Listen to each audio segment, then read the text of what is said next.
Shalom Church, welcome home. Gereja Kristen Kaum Kudus Bandung menyambut jemaat yang pertama kali beribadah bersama kami. Apabila jemaat membutuhkan bantuan atau mau bertanya tentang info gereja, dapat menghubungi para asyir kami. Gereja Kristen Kaum Kudus akan mengadakan Natal bersama di GKJI dan aksi bakti sosial pada hari Selasa 26 Desember 2023. Bagi jemaat yang rindu berbagian dalam bakti sosial dapat menghubungi kontak person tertera.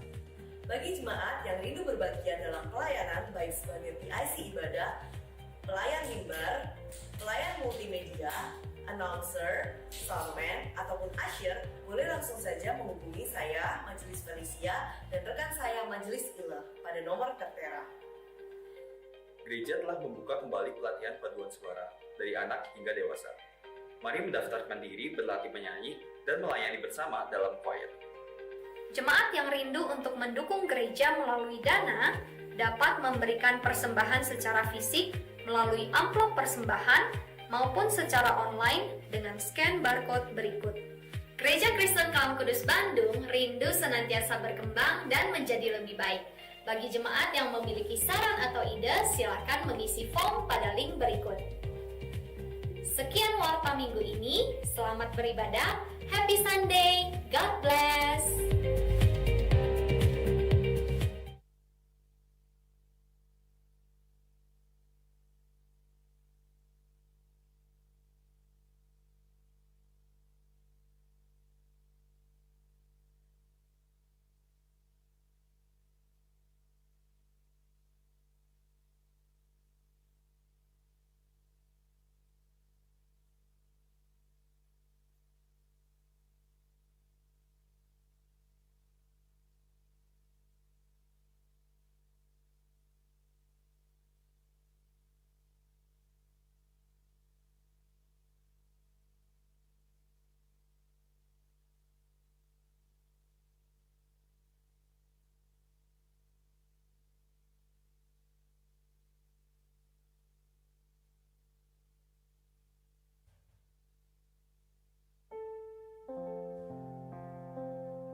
Selamat hari Minggu.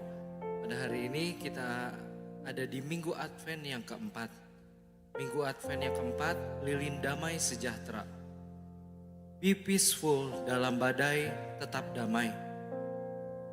Di dalam perjalanan hidup kita, mungkin kita mengalami berbagai macam badai dalam kehidupan kita. Namun bersyukur kepada Tuhan, kalau damai yang sejati itu boleh hadir di tengah badai. Yesus Kristus Sang Raja Damai telah lahir.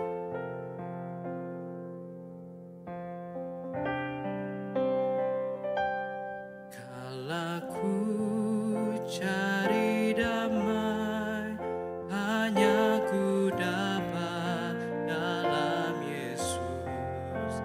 Kala ku cari ketenangan, hanya ku temui di dalam Yesus. Tak satu pun dapat menghiburku, tak seorang pun dapat menolongku. Hanya Yesus jawaban hidupku. Bersama Dia hatiku damai, walau dalam lembah kekelaman. Bersama Dia hatiku tenang, walau hidup penuh tantangan. Tak satu pun dapat menghiburku, tak seorang pun dapat menolongku. Hanya Yesus jawaban hidupku.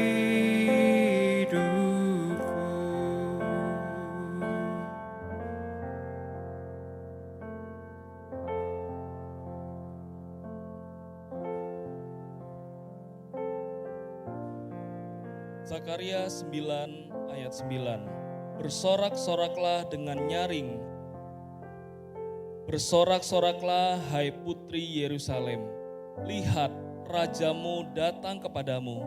Ia adil dan jaya. Ia lemah lembut dan menunggang seekor keledai. Seekor keledai yang muda, anak keledai betina. Di dalam kehidupan kita mungkin kita mengalami hal-hal yang tidak terduga, yang membuat kita kehilangan damai. Kita bertanya, di manakah damai itu? Saudara, di dalam minggu keempat ini kita akan menyalakan lilin yang keempat untuk mengingatkan setiap kita bahwa di tengah badai kita ada Tuhan Yesus yang adalah damai yang sejati itu. Puji Tuhan.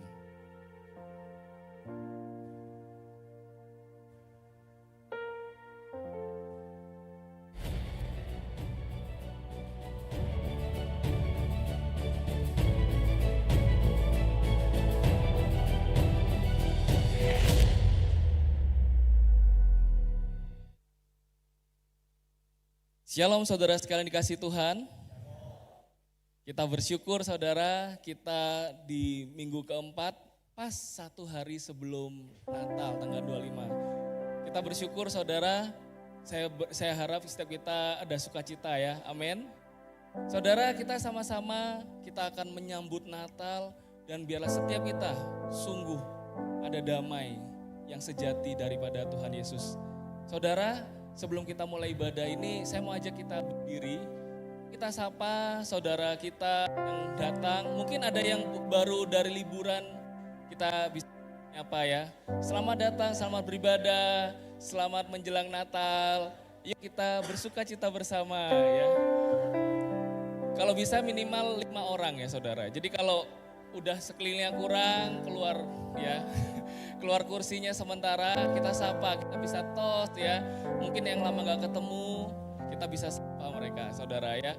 Kita harus ingat bahwa Natal ini kita rayakan bersama dengan seluruh keluarga besar, keluarga di dalam Tuhan. Saudara, mari kita sama-sama, kita akan ibadah kepada Tuhan. Mari kita datang dengan hati penuh ucapan syukur. Kita bersyukur untuk momen-momen yang sudah kita lewati dari awal hari sampai sekarang. Tuhan tidak pernah meninggalkan setiap kita. Saudara, mari kita sama-sama kita akan memulai ibadah ini. Mazmurkanlah kemuliaan namanya. Muliakanlah dia dengan puji-pujian. Ibadah kita dimulai dengan keyakinan bahwa pertolongan kita ialah dari Tuhan, pencipta langit dan bumi. Kiranya kasih karunia, rahmat dan damai sejahtera dari Allah Bapa dan dari Kristus Yesus Tuhan kita menyertai setiap kita sekalian. Amin. Mari kita berdoa. Bapa yang penuh kasih, kami bersyukur Tuhan. Kami ada sampai saat ini itu semua karena anugerah-Mu, karena kasih-Mu yang melimpah bagi setiap kami. Tuhan, kami bersyukur penyertaan-Mu yang tidak ada habis-habisnya. Dalam suka dan duka, kami melihat pertolongan Tuhan yang nyata. Tuhan, kami saat ini datang dengan hati yang hancur, dengan hati yang penuh kesadaran. Kami adalah manusia berdosa yang perlu akan Tuhan, perlu pengampunan Tuhan. Kiranya Tuhan yang melayakkan setiap kami.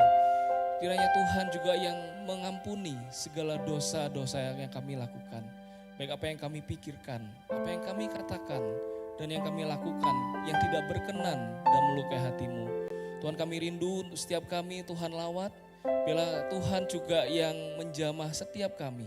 Dan kami juga rindu Tuhan juga pakai setiap para pelayan Tuhan yang melayani pada pagi hari ini. Tuhan pakai mereka yang ada di depan, Tuhan juga pakai yang ada di belakang layar. Tuhan juga pakai untuk hamba-Mu, penginjil Adrianus Yosia yang akan menyampaikan firman Tuhan. Tuhan urapi, Tuhan nyatakan firman melalui hamba-Mu. Tuhan, kami serahkan seluruh ibadah kami ini dan kami rindu setiap kami mengalami damai yang sejati daripada Tuhan. Terima kasih ya Tuhan, biarlah seluruh apa yang kami lakukan ini berkenan di hadapan-Mu dan hanya untuk hormat dan kemuliaan nama-Mu saja. Terima kasih di dalam nama Tuhan Yesus kami berdoa dan bersyukur. Amin.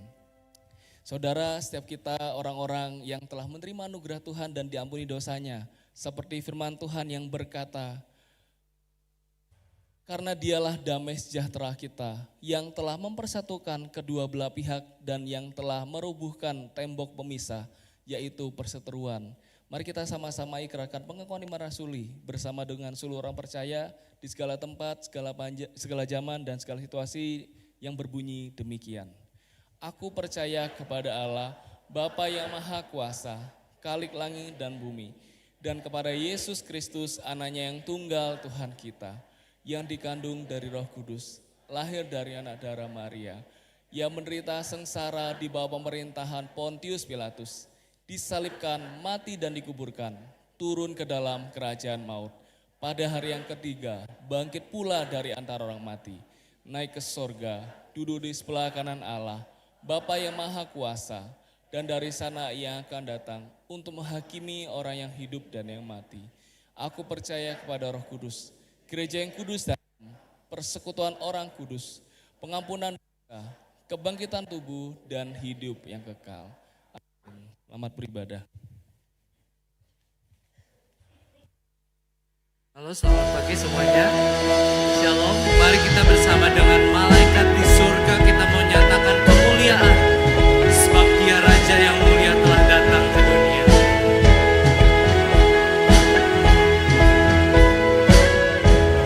Dengar malaikat nyanyi.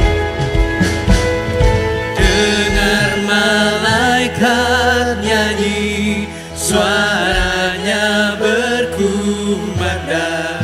hidup surgawi, sukacita menggema, gloria,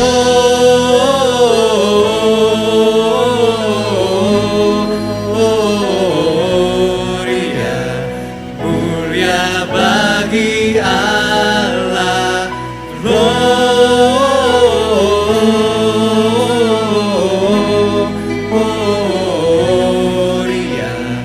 mulia bagi Allah.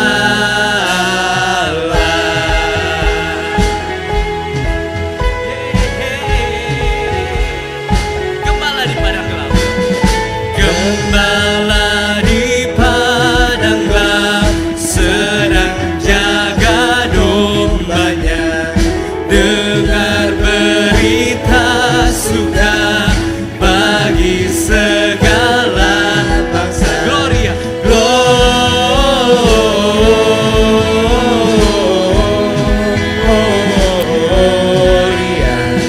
mulia bagi Allah, gloria,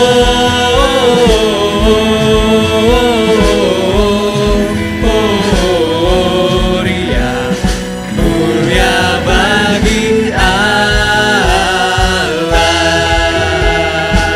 Oh gloria,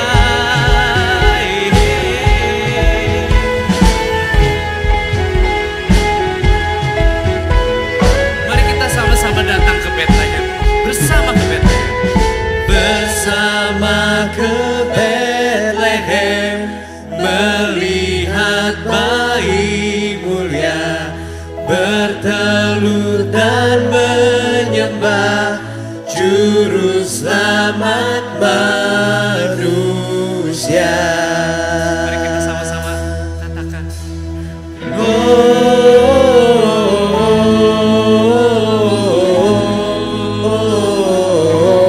mulia bagi Allah, mulia bagi Allah, gloria,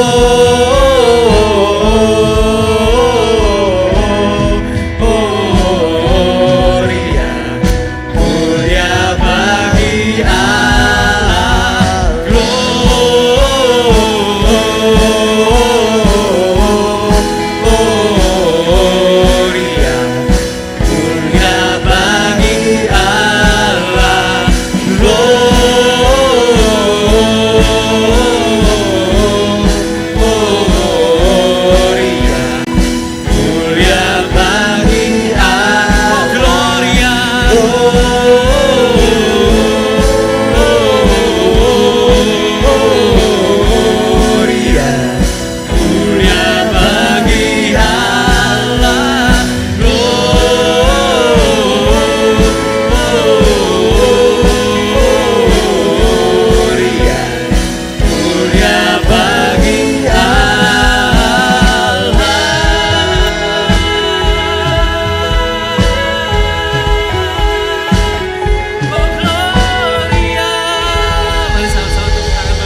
kemuliaan hanya bagimu Tuhan. Terima kasih kalau Engkau terang mulia mau datang ke dunia kami yang kelam dan hina. Terima kasih kalau putra kesayangan surgawi mau datang untuk menyelamatkan kami semua Tuhan. Kau juru selamat dunia.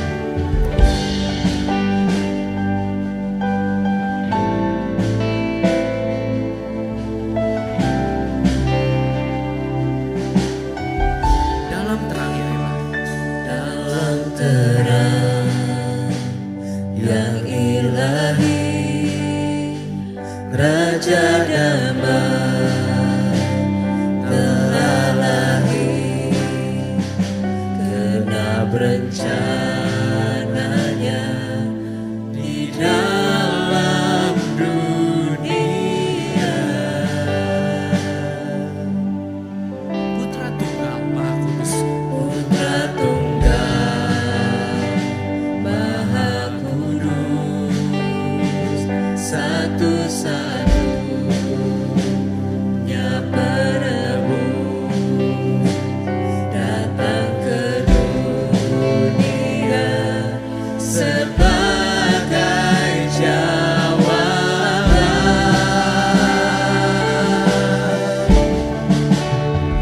Juru selamat dunia, Kristus Tuhan, Dia firman yang jadi manusia, bawa pengharapan bagi kita, terima kehidupan yang kekal.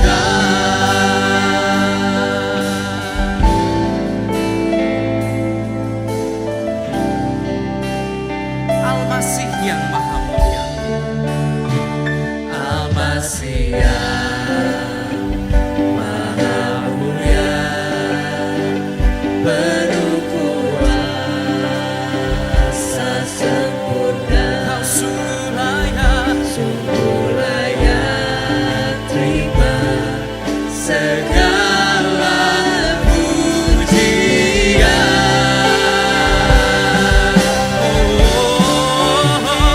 Juru selamat dunia, Kristus Tuhan, Dia firman yang jadi manusia, bawa pengharapan bagi kita, terima kehidupan yang kekal. Juru selamat dunia, Kristus Tuhan, Ya firman yang jadi manusia, bawa pengharapan bagi kita, terima kehidupan yang kekal.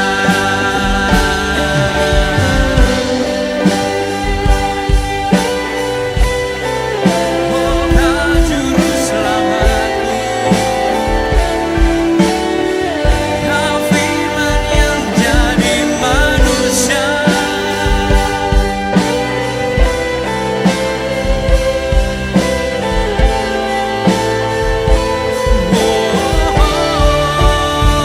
Juru selamat dunia, Kristus Tuhan, Dia firman yang jadi manusia, bawa pengharapan bagi kita, terima kehidupan yang kekal.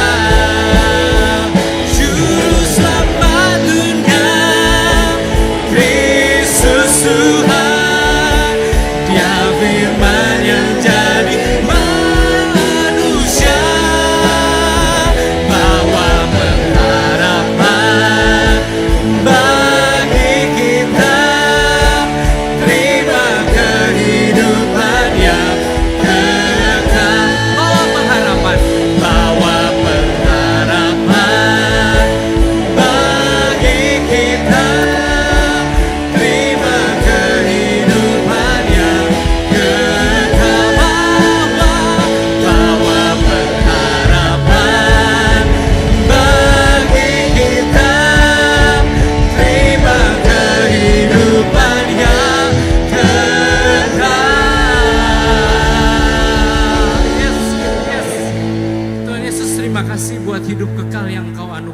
buat setiap kami. Terima kasih buat Putra Kudus-Mu yang sudah datang buat kami. Kami percaya Engkaulah Allah Immanuel, Allah yang datang, Allah yang beserta dengan kami. Karena itu kami datang dengan tenang. Kami datang tidak khawatir walaupun kami ada di dalam tengah badai. Sebab Engkau Allah Immanuel, Allah yang berjanji, Allah yang akan selalu beserta dengan kami.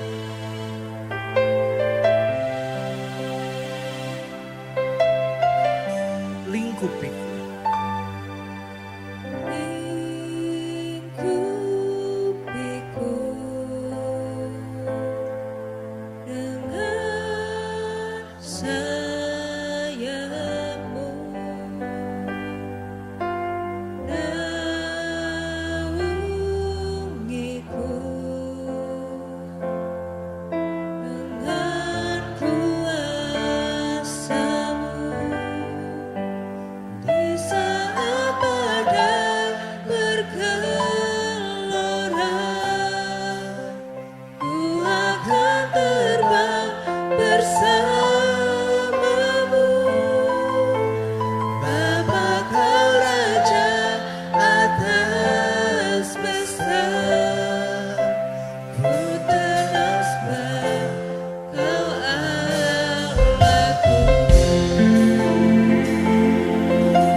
Sometimes God calm the storm.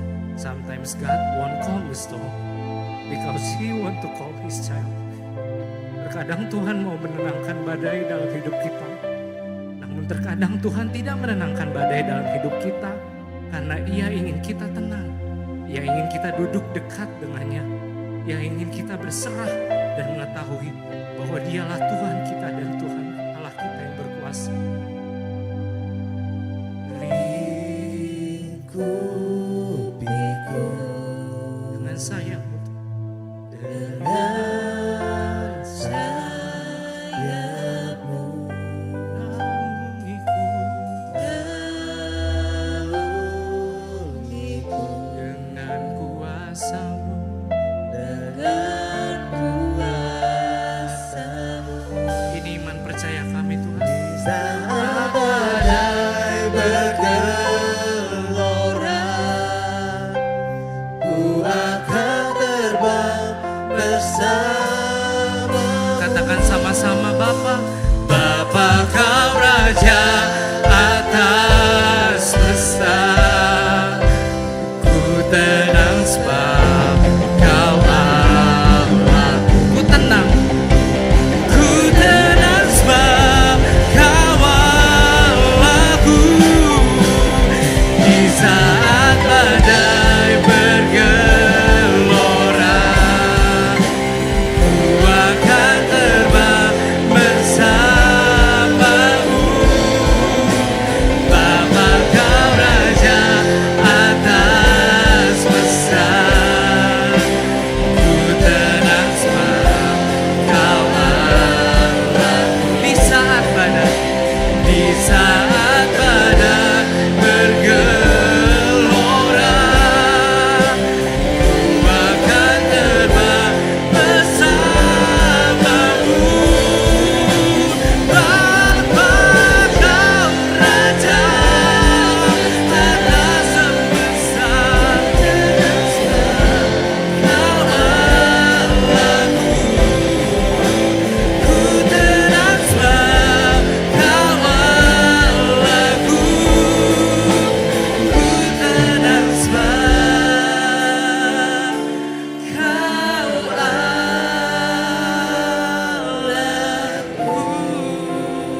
jemaat terkasih, jemaat yang dicintai oleh Tuhan, mari kita bersatu di dalam doa.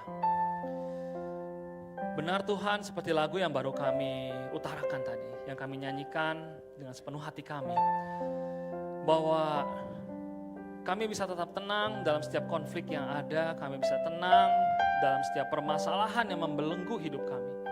Karena kami tahu karena Engkau beserta dan Engkau yang memberikan kami kekuatan untuk mendapatkan ketenangan dalam situasi yang tidak mengenakan. Terima kasih Tuhan untuk kasih karunia-Mu yang begitu besar sehingga sekarang kami bisa ada di tempat ini. Kami tahu bahwa tidak semua saudara seiman kami bisa mendapatkan kesempatan untuk beribadah pada hari Minggu ini. Terima kasih kami masih bisa bertemu dengan rekan-rekan kami satu dengan yang lain di tempat ini. Kami terus merasakan pelukan-Mu dalam kehidupan kami. Dan sebentar lagi Tuhan, kami akan bersama-sama memikirkan, merenungkan firman-Mu. Kiranya Engkau yang memberikan kami hikmat dan kekuatan, supaya kami bisa mendapatkan satu kekuatan untuk merorientasi, memikirkan kembali apa arti kehidupan kami di dalam ketenangan yang telah Engkau berikan dalam hidup kami. Memohon belas kasihan dan pertolongan-Mu ya Tuhan, kiranya Engkau memberkati kami. Terpujilah Tuhan, demi nama Tuhan Yesus, semua yang percaya katakan. Silakan duduk Bapak Ibu sekalian. Selamat pagi Bapak Ibu. Senang bisa bertemu dengan Bapak Ibu sekalian dan terima kasih untuk kesempatan yang diberikan kepada saya untuk membawakan perenungan firman pada hari ini. Bisa membawakan perenungan firman di depan Bapak Ibu sekalian merupakan satu keistimewaan ya dalam hidup saya. Karena ini bagaimanapun gereja rumah saya dan saya dari kecil sampai besar bertumbuh di tempat ini. Terima kasih untuk kesempatan yang diberikan. Bapak Ibu sekalian, kita akan bersama-sama memikirkan satu tema yaitu Be Peaceful, yang captionnya menarik ya, tetap damai dalam badai ya, dia bilang gitu ya, ini berima ya, menarik sekali. Dan kita akan sama-sama memikirkan tema ini yang diambil dari Yesaya pasal 9 ayat yang kedua dan,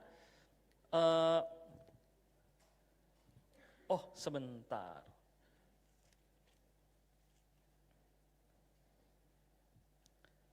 Ya betul, Yesaya pasal 9 ayat yang pertama dan kelima.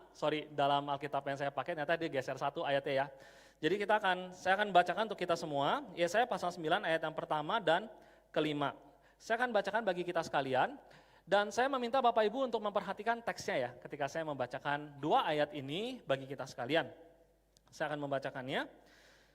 Bangsa yang berjalan di dalam kegelapan telah melihat terang yang besar. Mereka yang diam di negeri kekelaman, atasnya terang telah bersinar. Ayat yang kelima, sebab seorang anak telah lahir untuk kita, seorang putra telah diberikan untuk kita. Lambang pemerintahan ada di atas bahunya, dan namanya disebutkan orang.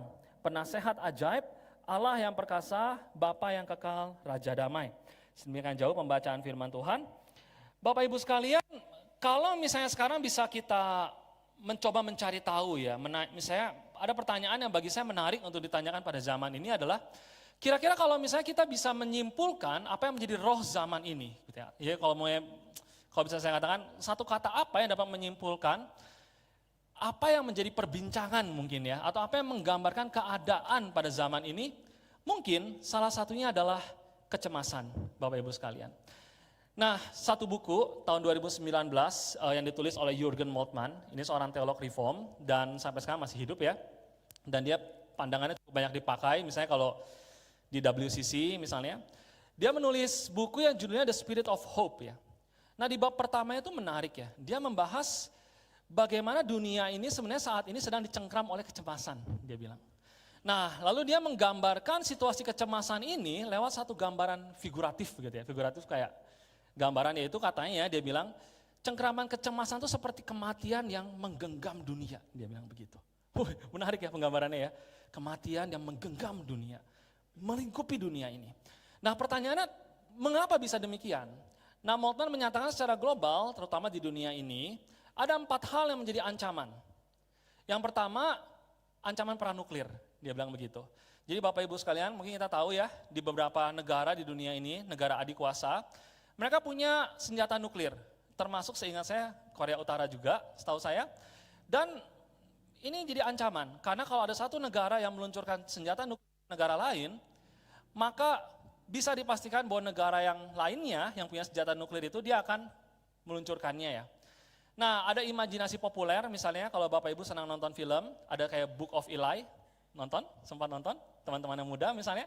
Atau misalnya Terminator, wah itu kan sebenarnya imajinasi populer tentang perang nuklir ya. Dan karena perang nuklir dampaknya luar biasa mengerikan ya.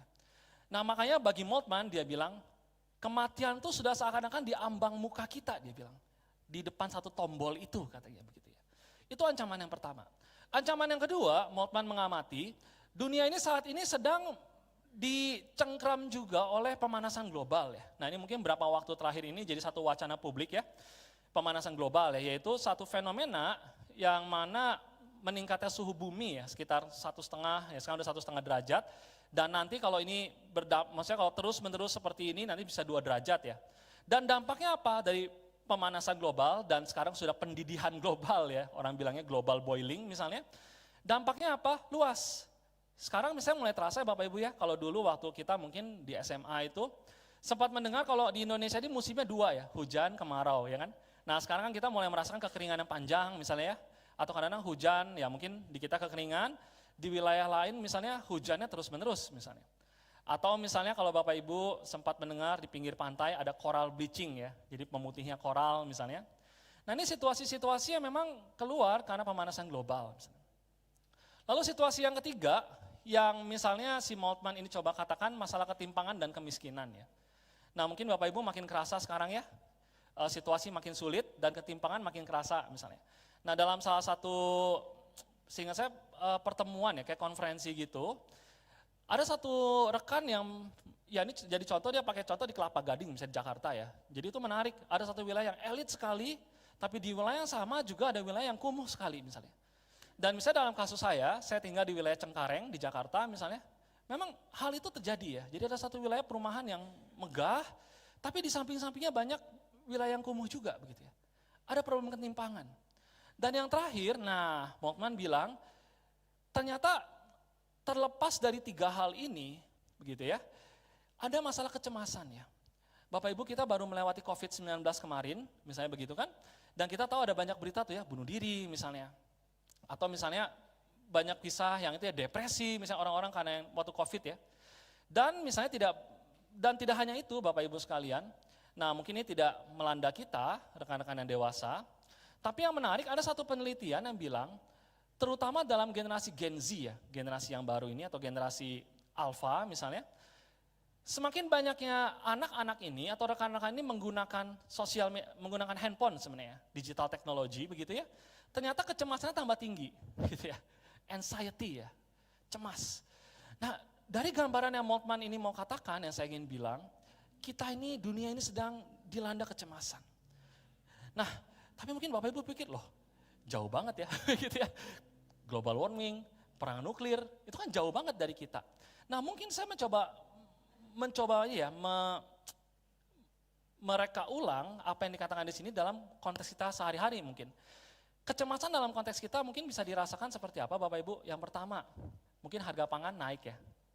Nggak tahu ya, saya suka ngobrol sama istri kadang-kadang ya, waktu cerita-cerita gitu, dia bilang, kadang-kadang ngomong, tempe harganya mahal ya, gitu ya. Dulu 15.000 bisa beli segini katanya, sekarang berkurang misalnya gitu kan.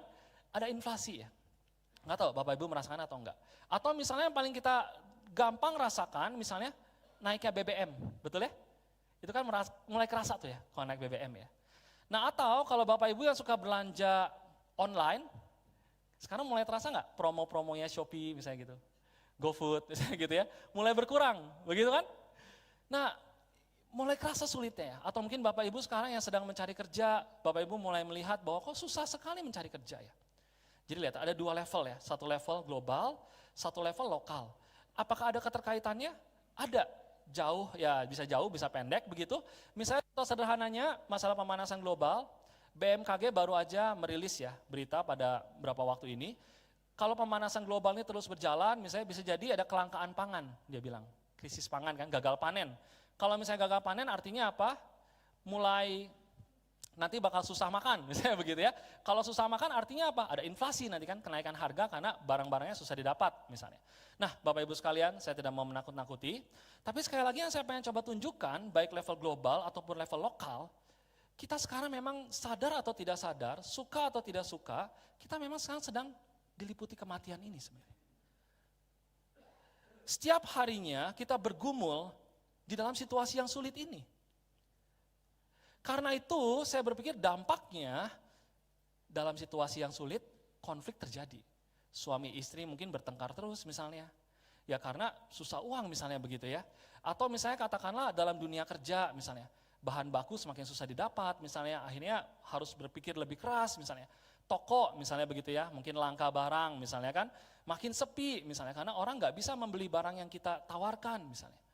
Jadi realita ini berdampak dalam kehidupan kita Bapak Ibu sekalian. Nah sekarang pertanyaannya, kita hidup di dalam dunia yang tidak damai kan begitu ya. Pertanyaannya, bagaimana cara kita bisa merasakan kedamaian? Bagaimana cara kita mensinkronkan arti kedamaian dalam dunia yang tidak damai ini? Ya kan, kita bicara damai, tenang, tapi dunianya nggak damai, nggak tenang begitu. Bagaimana cara mensinkronkannya? Dan juga sama seperti tajuk khotbah ini, yaitu bagaimana kita bisa tetap damai dalam badai, bagaimana aplikasinya? Nah, begitu kan?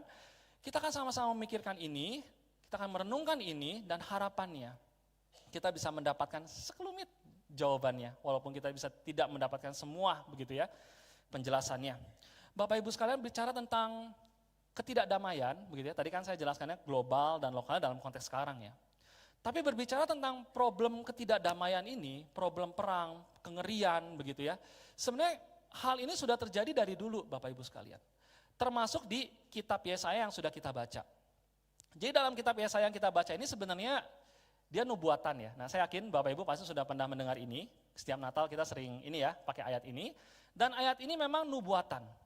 Jadi pada satu sisi nubuatan ini, dia nanti akan tergenapi lewat Kristus, begitu ya. Dan tapi satu sisi yang lain, dia juga memang menjawab pergumulan Yesaya pada zamannya, begitu ya. Nah saya akan coba menjelaskan dua konteks pada zamannya supaya kita mengerti ya, kira-kira pergumulan apa yang ada dalam teks ini. Yang pertama Bapak Ibu sekalian, waktu zaman Yesaya hidup, Yesaya itu bisa dibilang hidup bukan dalam situasi yang baik. Kalau Bapak Ibu membaca kitab Raja-Raja ya, 2 Raja-Raja dan 2 Tawarik, Yesaya itu hidup pada zaman Raja Manasye. Nah Manasye ini anaknya Hizkia ini raja yang baik, tapi Manasye bisa dibilang raja yang buruk ya menurut pandangan Tuhan. Jadi apa yang dia lakukan ceritanya, yang Manasye lakukan, dia tuh mengorbankan anaknya contohnya ya, dia membunuh anaknya untuk dipersembahkan kepada dewa. Jadi ngomong-ngomong pada zaman itu, persembahan manusia itu merupakan persembahan yang paling tinggi ya derajatnya ya. Nah jadi Manasye mengorbankan anaknya bagi dewa-dewa lain di luar Yahweh begitu ya, di luar Tuhan. Nah kemungkinan besar pada waktu itu juga, nah menurut kitab sejarah ya, menurut kitab Tawarik dan juga kitab Raja-Raja, akhirnya Tuhan tuh pakai bangsa lain buat nyerang bangsa Israel.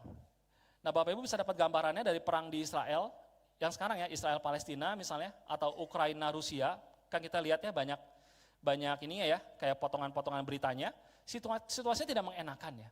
Situasi tidak mengenakan itu juga menjadi gambaran mungkin situasi Israel pada zaman itu. Jadi bayangkan Bapak Ibu. Dan pada waktu itu juga saya bisa bilang, menurut tradisi, Yesaya mati digergaji katanya oleh raja ini, Manasye.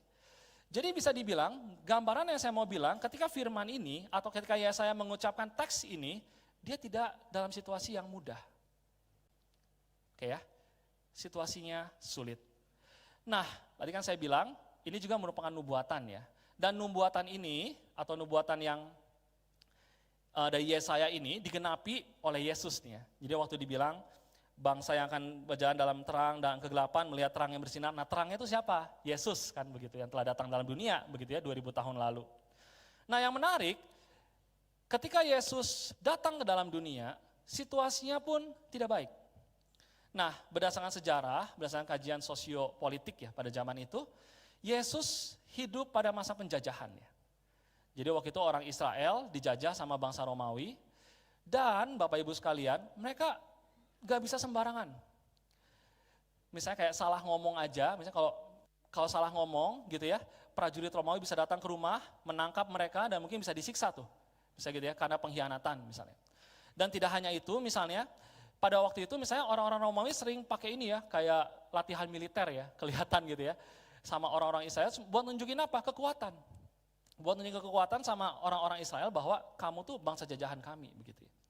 Nah makanya ini menarik ya, dalam konteks ini ada satu tafsir yang menarik ya, bahwa salah satu penyebab mengapa Yesus mati ya, atau kenapa dia harus dibunuh, tanda petik. Nah tentu kita tahu ya, Yesus mati untuk menebus dosa kita, dia mendamaikan gitu kan. Kita dan Allah begitu ya, kita yang tadinya seteru Allah dijadikan temannya begitu kan, rekannya.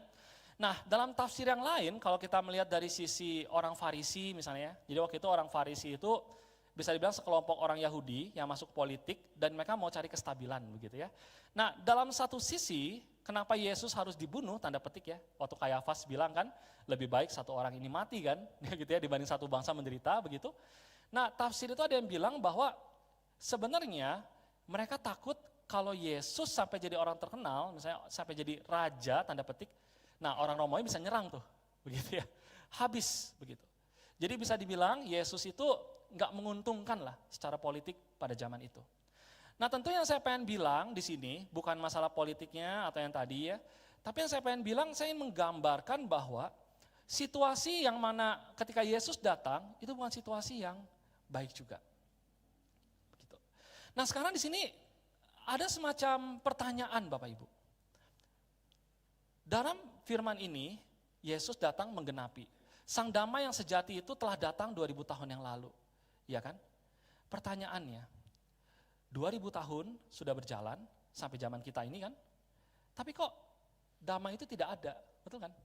Kok situasinya seperti yang digambarkan pada situasi awal yang saya bilang tadi. Secara global tetap aja tuh tidak ada kedamaian, begitu kan? Secara lokal dalam kehidupan kita sehari-hari tadi ya, masalah pesan aplikasi segala macam, kok tetap aja tidak ada kedamaian. Bapak Ibu bisa melihat ketegangannya ya. Alkitab bilang terang itu sudah datang, harusnya damai itu datang, tapi damai itu tidak kunjung datang. Gitu. Gimana nih melihat keduanya? Nah ternyata Bapak Ibu konsep ini bisa dijembatani dengan satu konsep teologis yang namanya already but not yet. Bapak Ibu pernah dengar istilah ini? Saya yakin mungkin pernah ya dibahasakan, nah, tapi izinkan saya untuk mereview ya. Jadi maksudnya already but not yet itu seperti apa? Jadi ceritanya Alkitab kita menceritakan bagaimana kisah penciptaan ya. Jadi Allah mencipta dunia ini begitu kan. Lalu dalam rencananya yang agung memang ada kejatuhan dosa itu ya. Dan akhirnya lewat karyanya yang luar biasa ya, bagaimana dia bisa mengatur sejarah dan dia berbagian dalam sejarah begitu. Akhirnya Yesus datang dalam dunia, begitu kan? Nah ketika dia datang dalam dunia, lewat karyanya, lewat kematiannya, lewat kebangkitannya, dia mendamaikan kita, ya kan? Atau dia menebus kita, biasanya disebut begitu ya. Nah penebusan itu bisa diartikan banyak hal ya. Salah satunya mendamaikan misalnya. Jadi ya bisa hospital, banyak ya, penebusan menarik ya untuk dibahas ya. Cuma salah satunya adalah mendamaikan ya. Yang tadi seperti yang teks yang tadi ya, Efesus 2:14 itu kan, dia mendamaikan kita, yang tadinya seteru jadi kawan. Nah, damai itu telah datang, tapi kan akhirnya Yesus naik ke surga ya. Nah, di sini konsep already but not yet-nya. Berarti damai itu walaupun damai telah datang, tapi dia belum genap, belum penuh. Dia akan mencapai kepenuhannya, kedamaian ini akan mencapai kepenuhan, kelengkapannya ketika nanti dia datang kembali di akhir zaman. Begitu ya, jadi bisa bayangin ya, ada waktu kosong ya, dia naik, lalu nanti di terakhir sini baru damainya penuh. Nah berarti bisa dibilang dari zaman Yesus datang 2000 tahun yang lalu, sampai ke zaman nanti ini, ada zaman gap-nya begitu ya, ada semacam gap ya. Nah berarti pertanyaannya, bagaimana damai itu bisa dirasakan di tengah-tengah situasi yang tidak damai? Jawabannya satu Bapak Ibu, lewat gerejanya Tuhan. Berarti sebenarnya, kita semua adalah alat Tuhan untuk menyatakan kedamaian Allah di tengah-tengah dunia.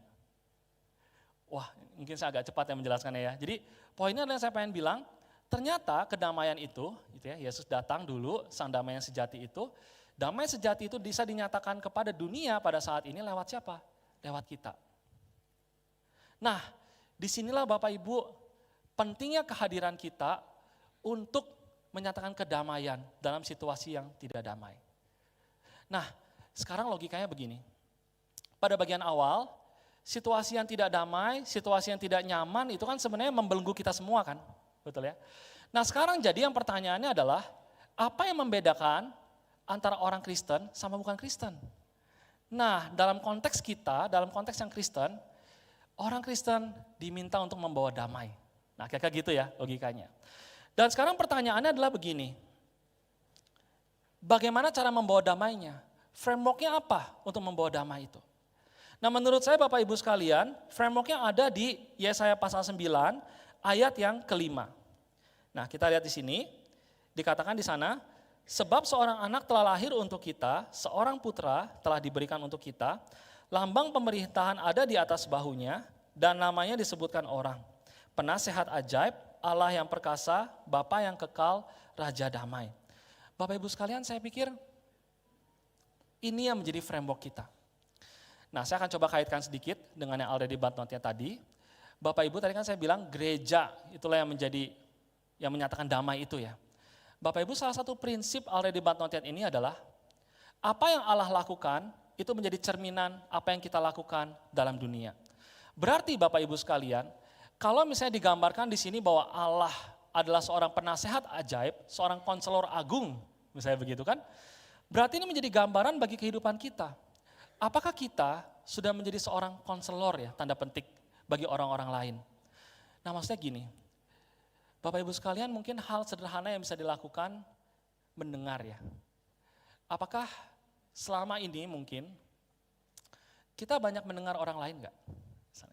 Atau dalam keseharian kita lebih sering banyak ngomong misalnya begitu ya.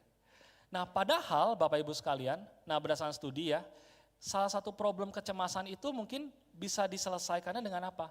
Mendengar ya. Jadi kalau orang lain misalnya penuh dengan kecemasan, dengan kita mendengarkan mereka saja mungkin kita sudah membantu mereka. Gitu ya. Ini jadi semacam gambaran ya, konselor yang agung. Nah misalnya masalah Allah yang perkasa misalnya begitu ya. Ini menjadi semacam framework juga. Allah yang perkasa ini kan berhubungan bagaimana Allah ini dapat menyatakan karyanya dalam dunia ya. Nah ini jadi framework dalam arti begini, masalah vokasi Bapak Ibu sekalian. Apakah kita selama di tempat kerja kita misalnya ya, apakah kita sudah menjadi seorang karyawan yang menyatakan karya Allah dalam kehidupan kita misalnya?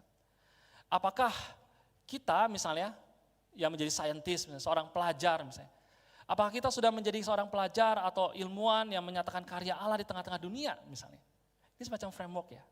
Nah misalnya kalau misalnya yang saya pikir Bapa yang kekal jelas itu nggak bisa kita lakukan ya, saya pikir karena berhubungan dengan natur Allah. Nah tapi Raja damai begitu ya. Ini jadi framework juga begitu ya. Apakah kehadiran kita di tengah-tengah dunia, dalam profesi kita, dalam setiap keseharian kita, apa kita sudah membawa damai atau tidak? Ketika orang melihat kita, apakah mereka melihat kita nih tukang cari ribut, atau mau kita membawa damai begitu ya? Ini semacam framework ya. Nah tentu ini konseptual begitu. Bapak Ibu saya akan akhiri dengan cerita ya. 2 kisah ya, refleksi ya lebih tepatnya begitu. Bapak Ibu sekalian, satu kali ya, jadi satu kali saya dan istri saya pada waktu pagi hari begitu, jadi ceritanya saya tinggal di apartemen Bapak Ibu sekalian ya, saya tinggal di apartemen dan kalau misalnya mau keluar masuk apartemen, biasanya kan perlu pakai kartu pas ya, gitu ya, kayak kartu pas gitu ya. Nah waktu itu kami tuh baru pergi dari tempat lain, nah istilahnya hari Sabtu minggunya tuh memang kami ada acara, dan akhirnya begitu kembali ke rumah, begitu ya hari Seninnya itu, ceritanya kami lupa taruh kartu lah gitu ya. Nah istri saya sama saya tuh biasanya punya kesepakatan ya, kami taruh di tempat yang sama begitu ya, supaya gampang carinya kan. Nah tapi entah pada hari itu Bapak Ibu sekalian, kartunya hilang Bapak Ibu, nggak tahu kemana begitu ya. Nah waktu itu situasi mulai panas ya, wah gitu ya, mulai panas lalu karena si kartunya kan nggak tahu di mana begitu ya, kartunya nggak tahu di mana. Nah cari-cari seluruh rumah gitu kan kemana-mana ya, udah cari-cari masih belum ketemu Bapak Ibu sekalian. Nah karena waktunya udah mulai mepet gitu ya, dan ngomong-ngomong saya juga mepet ya kalau mau pergi ya. Wah udah mulai ini kan tegang ya. Nah muka saya menurut istri saya udah mulai nggak enak katanya. Jadi saya nggak ngomong apa-apa ya, tapi istri saya bilang muka kamu nyebelin katanya, gitu katanya begitu ya. Nah dan nggak ketemu Bapak Ibu kartunya. Wah akhirnya tanpa ngomong apapun, waktu itu udah mau marah ya. Pernah mengalami situasi itu Bapak Ibu, udah mau pergi, mepet, cari barang, gak ketemu kan. Saking mau marahnya, istri saya udah kelihatan kan. Karena istri saya lebih panikan begitu ya. Kalau saya panik, istri saya pasti lebih panik begitu kan. Situasi tidak damai begitu kan. Nah akhirnya waktu itu tanpa ngomong apapun, ya udahlah saya pergi gitu kan. Tapi menurut istri saya sekali lagi ya, muka kamu gak enak katanya begitu. Saya sampai kantor Bapak Ibu, duduk, taruh jaket, nah saya pegang kantong. Ternyata di kantong saya Bapak Ibu ada benda menyerupai kartu yang biasa kami pakai. Ternyata sudah taruh di kantong saya ya, begitu. Saya ngediam aja ya, saya nggak ngomong sama istri saya ya, kalau udah ketemu begitu ya. Lalu pulang gitu ya, saya cerita sama istri saya, lu tahu nggak kartunya di mana? Gitu. Di mana? Di kantong gua katanya gitu ya. Nah terus waktu di situ ya, kami jadi suka bercanda waktu itu ya. Untung nggak pakai marah ya, katanya gitu ya. Untung nggak pakai marah pagi itu, misalnya begitu. Nah Bapak Ibu sekalian dari kisah ini ya, mungkin saya mau menggambarkan semacam sketsa ya, bahwa pergumulan ketidakdamaian tadi ya, yang tadi saya ceritakan dari awal ya, itu merupakan pergumulan kita semua begitu. Nah saya nggak mau cerita masalah saya tidak marah atau itu bukan. Tapi poinnya adalah setiap harinya kita selalu dapat struggle itu ya. Ketika kita keluar rumah mungkin, ya kan naik motor, mobil sampai di jalan misalnya, aduh macet gitu kan. Udah macet, mending kalau cuma macet ya kan, tapi kan wah berseliweran ya. Saya nggak tahu kalau di Bandung ya, tapi kalau di Jakarta saya sering cerita sama teman-teman, brutal ya. Motor berseliweran segala macam. Situasi yang tidak nyaman setiap harinya. Karena itu Bapak Ibu sekalian berbicara tentang tetap damai dalam badai. Situasi yang harus kita hadapi setiap harinya. Nah tapi Bapak Ibu sekalian, dari firman pada hari ini, terang itu telah datang, sang damai itu telah datang. Dan karena sang damai itu telah datang, dia memberikan kepada kita gambaran untuk menjalani kehidupan. Kenapa gak boleh marah misalnya? Kenapa saya gak boleh kayak tadi ya, marah misalnya gitu ya, tercetus emosinya gak bisa meledak emosinya. Karena Kristus telah datang itu sendiri. Dan dia menunjukkan cara hidup yang membawa damai dalam dunia. Bapak Ibu sekalian, saya mau menutup perenungan firman pada hari ini dengan satu doa dari Fransiskus Assisi ya. Mungkin Bapak Ibu pernah dengar. Jadi Fransiskus Assisi ini pendiri Fransiskan ya. Dan dia pernah menciptakan satu doa ya, yang namanya Instrument of Peace ya. Jadi menjadi instrumen pembawa damai. Dan dari sini, dari doa ini, saya ingin kita sama-sama merenung dan melihat ya, bagaimana artinya membawa damai dalam badai. Saya akan bacakan untuk kita sekalian. Tuhan, jadikanlah aku instrumen pembawa damai. Ketika ada kebencian, biarkan saya menabur kasih. Ketika ada luka, pengampunan. Ketika ada keraguan, iman. Ketika ada keputusasaan, pengharapan. Ketika ada kegelapan, cahaya. Ketika ada kesedihan, sukacita. Oh Tuhan yang kudus, berikanlah sehingga saya tidak harus mencari dengan kesulitan, diayomi untuk bisa mengayomi, dimengerti untuk bisa mengerti orang lain, dikasihi untuk bisa mengasihi. Karena ketika kita memberilah, kita menerima, ketika kita mengampunilah, kita diampuni, dan ketika kita mati, maka kita lahir baru. Dan inilah yang menjadi aplikasi berikutnya Bapak Ibu dari damai. Mengampuni, diampuni untuk mengampuni. Bahkan mengampuni untuk diampuni. Mati untuk hidup. Kiranya Tuhan memberikan kita kekuatan untuk terus menjadi pembawa damai dalam kehidupan kita. Mari kita bersatu dalam doa.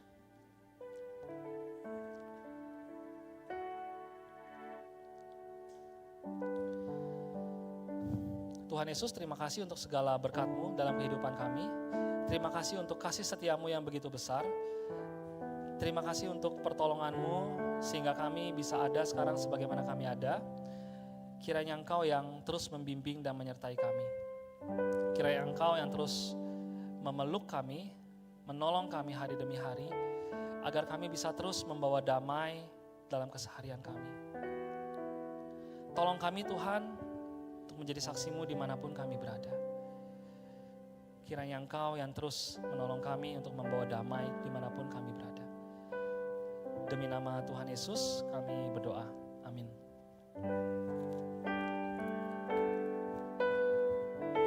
Iya.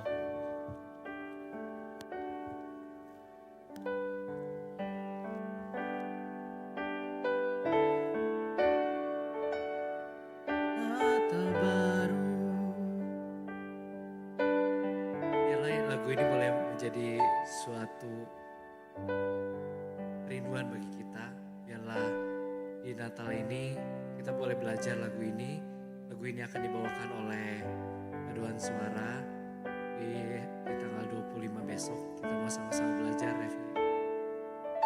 Natal baru, tahun baru, kesempatan ciptakan kenangan dengan keluarga terkasih. Alami Natal bersama dengan Sang Raja damai. Kembali pada Kristus, inilah semangat Natal baru.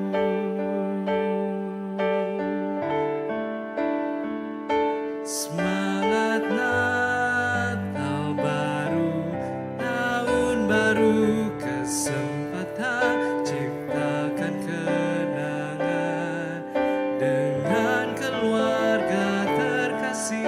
Alami Natal bersama dengan Sang Raja damai. Kembali pada Kristus, inilah semangat Natal baru. Mari kita berdoa. Kami bersyukur ya Tuhan, Tuhan berikan kami semangat baru di dalam kami merayakan Natal tahun ini. Terima kasih kami dikuatkan, diteguhkan, diingatkan kembali ya Tuhan. Kami harus kembali kepada Engkau, Kristus Sang Raja Damai yang berikan kami pengharapan dan kekuatan. Terima kasih untuk berita yang hari ini kami dengar ya Tuhan. Terima kasih Engkau boleh memakai hamba-Mu penginjil Adrianus Yosia.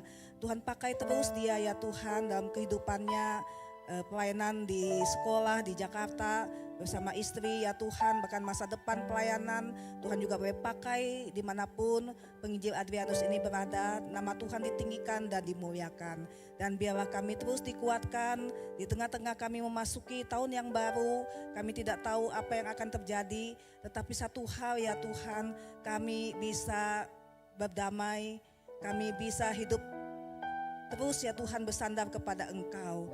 Meskipun ada badai ya Tuhan, pasti ada pengharapan di dalam Engkau. Berikan kekuatan terus kepada jemaat Tuhan, mereka yang hadir di tempat ini, mereka yang hadir di online ya Tuhan.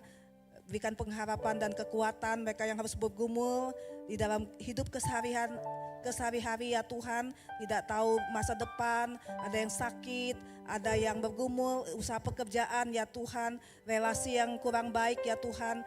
Biarlah damai sejahtera-Mu, pengharapan-Mu itu senantiasa menaungi setiap keluarga-keluarga yang ada. Kami rindu ya Tuhan, di tengah-tengah perayaan Natal, biarlah setiap keluarga juga punya kesempatan mengadakan mesbah keluarga ya Tuhan. Kami serahkan, biar Tuhan yang tolong. Kami ingat juga rangkaian acara Natal yang masih ada, kami serahkan. Ada perayaan Natal, malam Natal nanti malam ya Tuhan, Kau juga menyertai memberkati ibadah Natal besok. Kami juga serahkan, berkati setiap hamba-hamba-Mu ya Tuhan, berkati setiap paduan suara ya Tuhan, berkati setiap jemaat Tuhan juga punya kekuatan, kerinduan ya Tuhan, datang bersama-sama, bahkan juga membawa banyak jiwa di hadapan Tuhan. Bapa di surga, kami juga berdoa ya Tuhan, pada tanggal 26 nanti kami akan mengadakan baksos di desa ya Tuhan. Kami juga berdoa biar Tuhan juga pimpin dan sertai, sehingga perayaan Natal kami bersama-sama dengan jemaat Tuhan, bahkan masyarakat di sana memberikan sukacita ya Tuhan. Kami rindu, kami terus ya Tuhan membawa terang, membawa pengharapan ya Tuhan. Bapak, kami juga ingat untuk anak-anak kami yang akan berangkat saat youth camp mulai tanggal 27 nanti Tuhan juga menyertai memberkati. Bersyukur sekitar 20 orang yang akan mengikuti saat youth camp. Kami juga bersyukur anak-anak muda yang berkumpul di saat ada sebanyak 1.000 lebih ya Tuhan, Engkau juga tolong, Engkau juga jaga mereka, memberikan diri mereka untuk sungguh-sungguh dipakai Tuhan. Tuhan juga karuniakan kesehatan dan kekuatan. Kami juga berdoa ya Tuhan untuk penginjil Elis yang akan kembali melanjutkan studi menyelesaikan akan studinya di Amerika yang akan berangkat tanggal 27 ini sampai pertengahan ataupun Januari nanti ya Tuhan, kami serahkan ke dalam tangan Tuhan. Tuhan juga berikan kekuatan, kesehatan ya Tuhan, mampukan dia dapat menyelesaikan studinya dengan baik dan semua untuk kemuliaan nama Tuhan. Bapak, kami juga berdoa untuk Sekolah Kalam Kudus, masa-masa liburan ya Tuhan, kami juga serahkan ke dalam tangan Tuhan. Berkati siswa kami, guru-guru kami ya Tuhan, supaya mereka juga dalam keadaan baik dan sehat. Nama Tuhan ditinggikan dan dimuliakan dimanapun mereka berada. Demikian juga jemaat kami yang akan pergi berlibur kemanapun, Tuhan juga menjaga, Tuhan pun memelihara ya Tuhan. Akhirnya kami serahkan gerejamu ke dalam tangan Tuhan untuk pelayanan di tahun yang akan datang. Tuhan juga berkati, berikan kami terus kesehatan, kekuatan ya Tuhan, bagaimana kami dipakai menjadi gereja, bahkan juga sekolah ya Tuhan, boleh bersama-sama menuntaskan kemiskinan akan Injil. Tuhan pakai, berkati ya Tuhan. Terima kasih ya Tuhan, kami serahkan seluruh kehidupan kami sepanjang akhir tahun ini, bahkan selama-lamanya di dalam tangan Tuhan. Inilah doa kami, dalam nama Tuhan Yesus kami berdoa bersyukur, amin. Mari kita berdiri saudara, doksologi segala kemuliaan bagi nama Tuhan.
Damai sejahtera dan penuh pengharapan.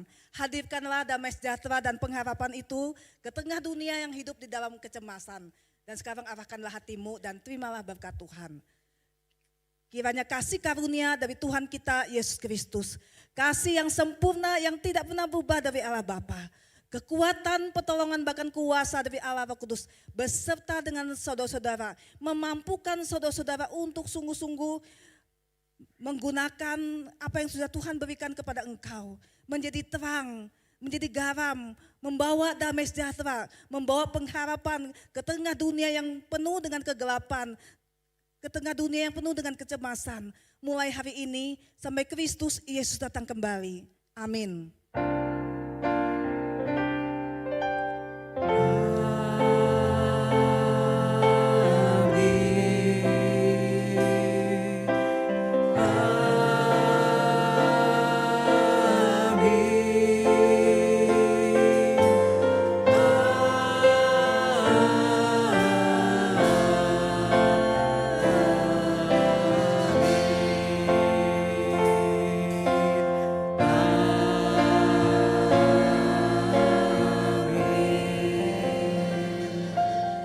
Silakan duduk, ambillah saat teduh. Selamat pagi Bapak Ibu Saudara yang dikasih Tuhan, Shalom. Saudara diberkati. Ya, kita bersyukur saudara kita masih bisa mengadakan ibadah pada hari ini ya. Saya mengucapkan selamat datang kembali. Mungkin ada Bapak Ibu Saudara yang pertama kali hadir pada hari ini. Mungkin juga ada saudara-saudara yang baru pertama kali hadir. Mungkin juga ada di online ya. Kami mengucapkan selamat datang, selamat beribadah ya. Nah saudara juga mungkin yang sudah lama tidak datang, saya juga lihat ada bapak saudara-saudara kita di sini ya. Yosef itu bawa papahnya ya, benar ya. Ya kita juga bersyukur hari ini juga di tengah-tengah kita ada Bapak Daniel dan juga penginjil Liu bisa berdiri dari Kalam Kudus Malang, juga pengurus ini ya, sekolah ya. Selamat datang ya, puji Tuhan ya. Kita juga bersyukur untuk penginjil Adrianus Yosia ya. Dia benar-benar ini produk Kalam Kudus dari bayi ya, orang tua di sini ya. Kemudian TK sampai SMA Kalam Kudus ya, puji Tuhan ya. Tuhan terus memakai, memberkati kerinduan dia untuk jadi berkat di bidang pendidikan ya, Tuhan pakai dimanapun ya. Nah saudara yang dikasih Tuhan, malam nanti ya kita masih ada ibadah malam Natal ya. Ibadah malam Natal mungkin tidak sampai 1 jam mungkin ya. Nah saudara bisa pulang ke rumah mengadakan mesbah keluarga malam Natal. Ya saudara bisa siapkan dengan baik, saudara kumpulkan keluarga saudara, papa mama, ya kungkung, popo, saudara, anak-anak, cucu, mantu bersama-sama mengadakan mesbah keluarga malam Natal. Gereja sudah menyediakan panduan, ada secara fisik, saudara juga ada secara digital. Ya saudara harap gunakan waktu dan kesempatan malam ini ya saudara, malam ini ya. Boleh tidurnya agak malam-malam karena besok kebaktian Natal kita pukul 9 pagi ya. Ya, besok kebaktian Natal pukul 9 pagi hanya 1 kali ya saudara. Saya harap saudara juga bisa mengajak saudara-saudara, terutama juga keluarga kita ya, kita rindu supaya kita sungguh-sungguh mengalami perubahan di dalam Natal kali ini ya saudara ya.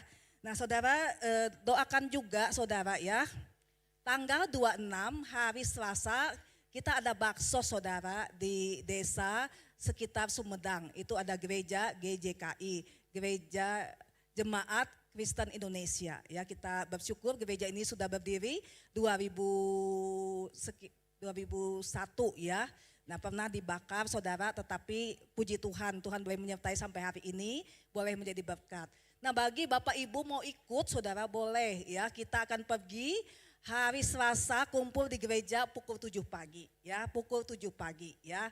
Mari kita bersama-sama juga membawa terang ya saudara, membawa pengharapan ke desa ini saudara, mereka bisa melihat orang-orang percaya boleh menjadi berkat. 26 hari Selasa pukul 7 pagi ya.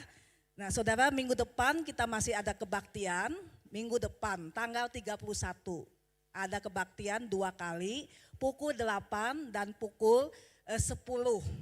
Kebaktian akhir tahun ya, 31 Desember hari Minggu ya, pukul 8 dan pukul 10. Dan kemudian kita ada kebaktian tahun baru, kebaktian tahun baru kita adakan pukul 9 pagi ya, seperti kebaktian Natal kita. Nah saudara punya kesempatan kesaksian lewat pujian. Mari kita bersama-sama lagi bersama dengan keluarga. Mungkin latihan nyanyinya bisa mulai malam ini saudara. Sudah kumpul kita nyanyi jadi berkat. Amin saudara. Terus jadi saksi Tuhan saudara. Bapak waktu liburan saudara dimanapun kita ingat jati diri kita, yaitu kita jadi terang, jadi garam, jadi saksi Tuhan. Membawa damai, membawa pengharapan. Sampai di sini saudara, Tuhan Yesus memberkati ya.